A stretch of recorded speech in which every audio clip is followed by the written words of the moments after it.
What's up, guys? It's Talha here again, and today what we are going to discuss is about Précis writing. And there's a small, if you notice, there's a small symbol over the E of Précis.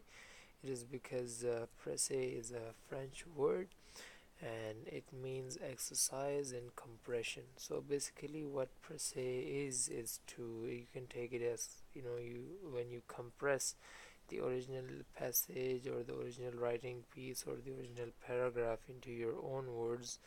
And the basic difference between a précis writing or a précis and a paragraph is that in the précis and paraphrasing, that in paraphrasing you have for example, in the stanza you have 50 or to up to 60 words, but in the paraphrasing there's no limit for the words. So your words, when you so what is paraphrasing? Paraphrasing is when you explain the stanza of when you explain the words of the poet in your own words. So your paraphrasing can be of 60 to 70 up to 80 words. So there is no so basically there is no limit for the words in the paraphrasing of the stanza. But in précis, you are actually limited the one third or up to one fourth of the content or the words of the original passage. And so let's say that you have a paragraph of let's say 100 words, and you are to write the précis of this paragraph. So there are certain things that you have to keep in mind before writing the précis, and that will also help you in perfecting your précis writing, because it's sort of a professional practice, and we don't actually need this in our field.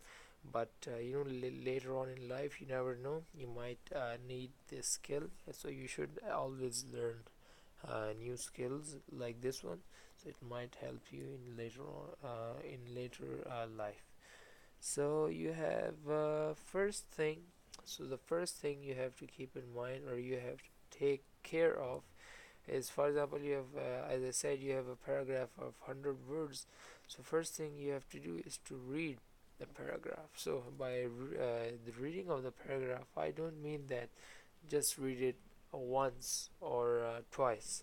So the first time you read a paragraph, you get to know the paragraph, or the main plot, or kind of the main subject, or the summary of the paragraph. The second time you read the paragraph, you get to know a little better. So you notice the things which you didn't notice in your first when you gave it your first read. When you read it the third time, you already know what you have read the second time, and the third time it will be pretty easy for you to understand the things which you didn't understand in the first read and second and the fourth time.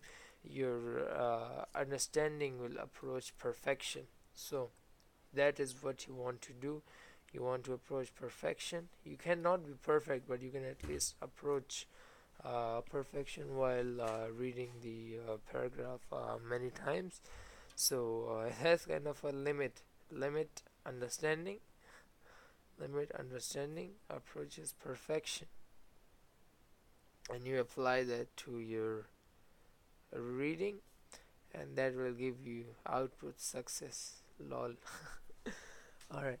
So this it's the first the most important part was your reading. The second the second part is the under. So you have this paragraph, and so the second part is that you have to underline, or the underlining of the important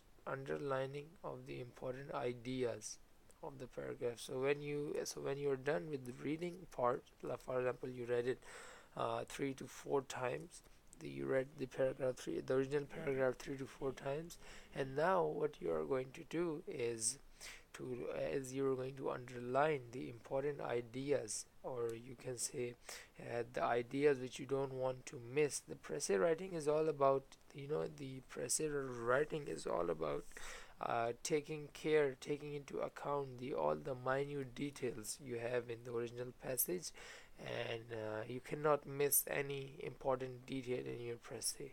So the most simple and the most logical example I can give you of the original passage and Précis is, for example, you have a spring and you have four coils.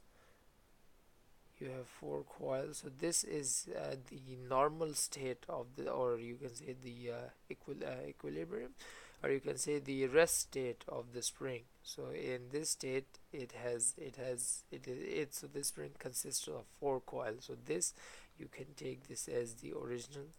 You can take it as the original passage, or you can take it as this passage, the passage of 100 words. And this right here, so now what we did is we compressed the spring, so the coils of the spring came closer towards each other, and it is now compressed, and you can say it Précis.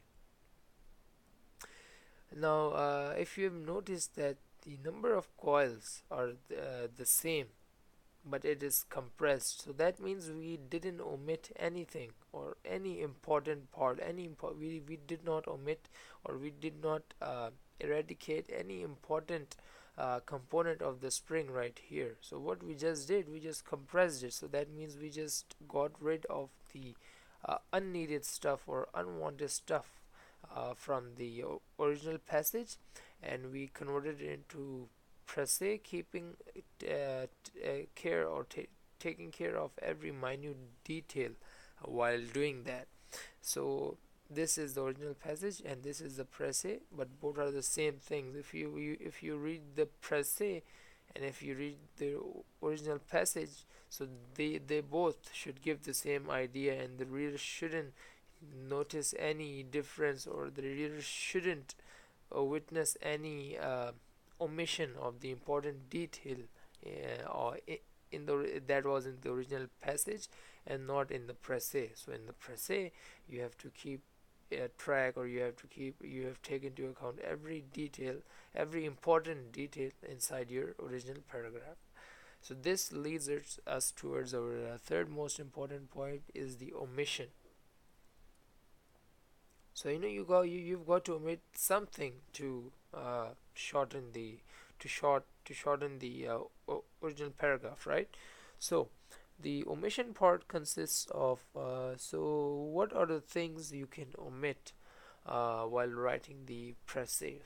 So the things you can omit. So first of all, what you should omit and what is omitted, and what is, you can say, the convention of omission in a Précis is that you have to omit the examples. So for example, in the original paragraph you are given some examples, so that there are some examples present in the original paragraph. You don't have to write them in a Précis. So examples or a cross means that you don't write examples in your Précis writing. Second is comparison. So your Précis should really be straightforward, or you can say your Précis should have the property of clarity and coherence. So if there's an entity in the original paragraph and it's being compared to another entity or another person, so you have to omit the comparison part, because you just want the Précis to be exactly straightforward, or to be mostly about the person you're talking about. It's to be straightforward. So you should always avoid any comparison stuff in your Précis writing. The third one is dialogues. And also, Précis is always in your own words, so it's always in indirect speech rather than being in direct speech. So you have to change every direct speech, or every, the whole paragraph might be in the form of a direct speech, in direct speech paragraph. So you have to change that in your own words, that is indirect speech. So you have to omit the dialogues, unless the dialogues are really important part. As I said, that you have to take care of every minute detail inside the Précis. So if the dialogues are important, then you convert them into indirect speech, because that dialogues are always in direct speech. So what you do is convert them in indirect speech and then write them in your Précis instead. uh, then so for in the paper or in the exam, or not in the exam, in your normal daily life, you have, for example, this, as I've given an example here. You are given a paragraph of about 100 words, and you ought to write the Précis of this paragraph. So what you're going to do, first of all, the underlining, or the you can say that outline the important ideas. So what this basically means is that, suppose this is the paragraph. So what you're going to do is to read the paragraph a number of times, and then what you're going to do is to outline, is to take a piece of paper or another piece of paper, and write down the important points which you had underlined after reading the paragraph. So you're going to outline, or you're going to write separately all the important points you had in the paragraph. Every important point, everything, or every point which you think is really important, and which you think which should be in the Précis, and which shouldn't be missed from in the Précis from the original paragraph. It shouldn't be missed. So you're going to take a piece of paper, and you're going to write every important idea on a separate piece of paper, and you have to take care of every important idea, so you don't want to miss anything. And then when you are done, you are going to an outline is basically the backbone. Outline is basically the backbone of your Précis writing. So backbone means that is the most important part of your Précis writing. And also in your normal daily life, that this thing I think this is the best thing today, which the ma'am today told us, that the best way to study is, once. So if I wish that I would have known this thing a little earlier, but I didn't.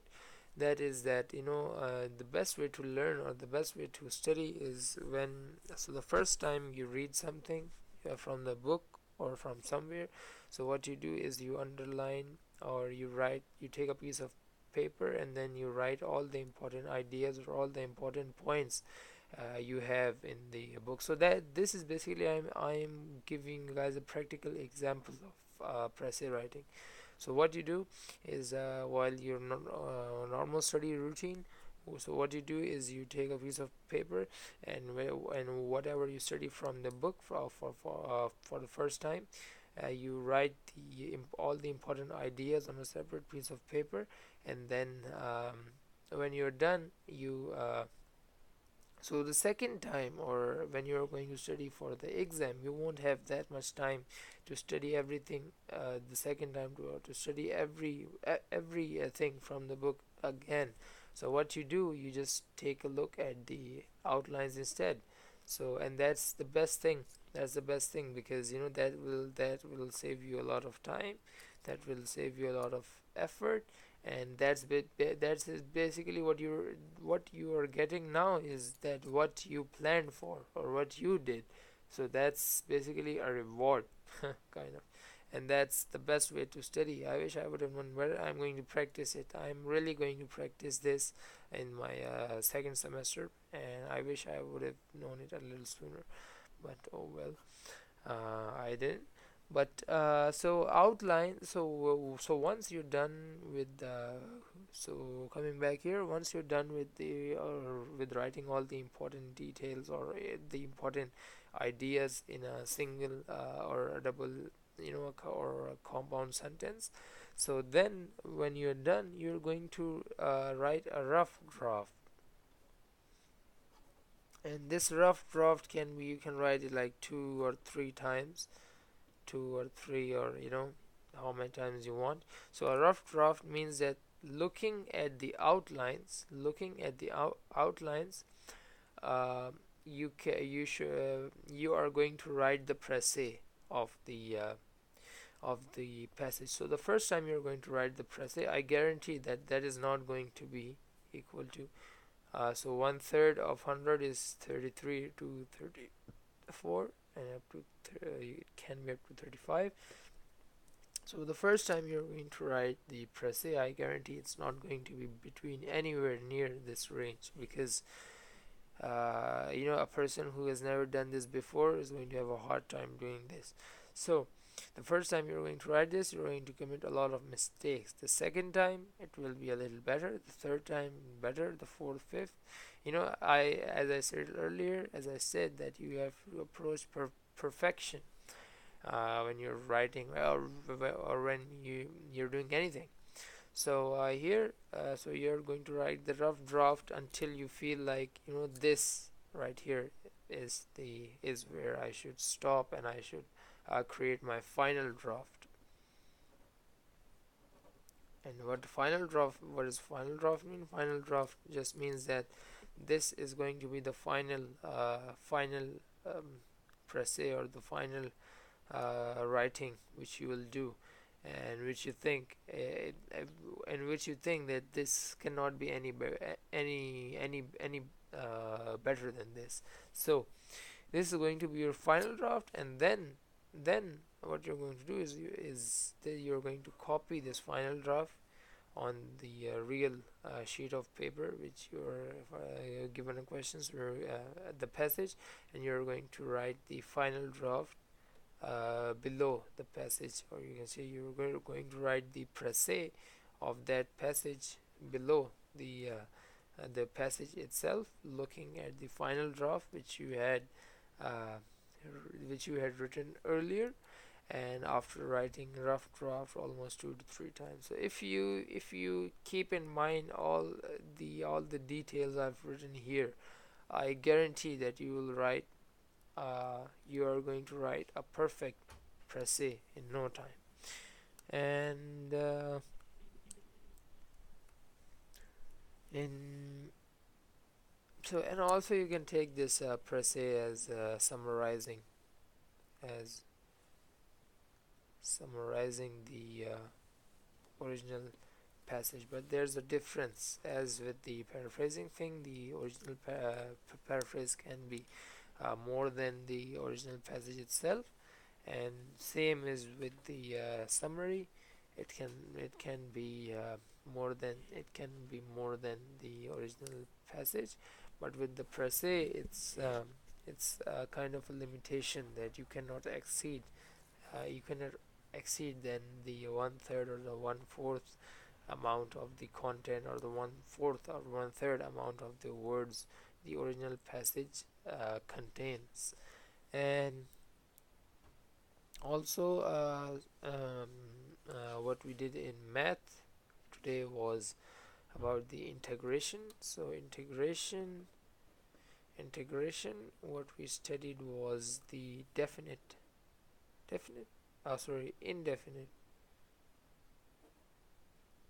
What we studied today was indefinite integration. We studied integration by substitution. We studied integration by parts, and then the teacher gave us a little hint about what is definite integration. So basically what is the difference is that integration, in definite integration you have limits involved, and in indefinite integration you don't have any limits. Integration and definite integration basically gives you the area under graph. So we are going to discuss it sometime else. We are already short on time, so I'll take your leave, and I hope that now this Précis writing and all this stuff makes sense, and I hope this my lecture helped you somewhat. And thank you guys, thank you very much.